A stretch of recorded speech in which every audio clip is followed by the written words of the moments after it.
Hello, my name is Lucas Cadena, and today I will be showing my Exercise 3 coding project. In this exercise, we are asked to simulate a set of donations where we will ask for donations until we reach the goal of 10 million. We also have to print how many donations were given, the maximum donation that was given, the minimum donation, the average of all donations given, and the final value of all the donations that were given. Let's take a look at the code. Here I introduce print results to output the donation statistics we are asked to show after we got all the donations. The method receives as parameters the statistics to print. Here we print the data with printf functions with the proper formatting.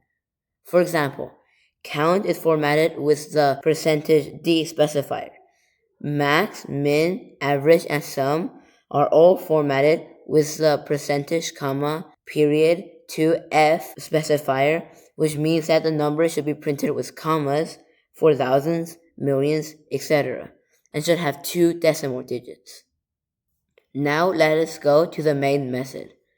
Our first variable is count as an int because the number of donations will always be an integer.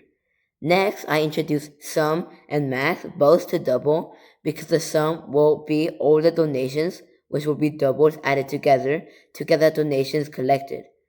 I now include min. Min is set to maximum value to be able to be reassigned no matter how large the donations are. Lastly, I declare don as a double for I can have donations that aren't for whole numbers. Here I have a do-while loop that repeats while the sum is less than 10 million. Within the do-while loop, the program asks the user to enter their donations. Here, Don is assigned with a scanner that reads the input from the console. Here, the sum is assigned to Don, added to itself while count is increased by 1 each time the loop iterates. I have 2 if statements that check whether the minimum value is greater than the corresponding donation, and if yes, then the minimum value equals the donation. Our second if statement checks whether the maximum value is less than the corresponding donation, and if that is true, then the maximum value becomes the donation. Here, I code the method to print the final results: count, max, min, average, and the sum. And I finally close the scanner.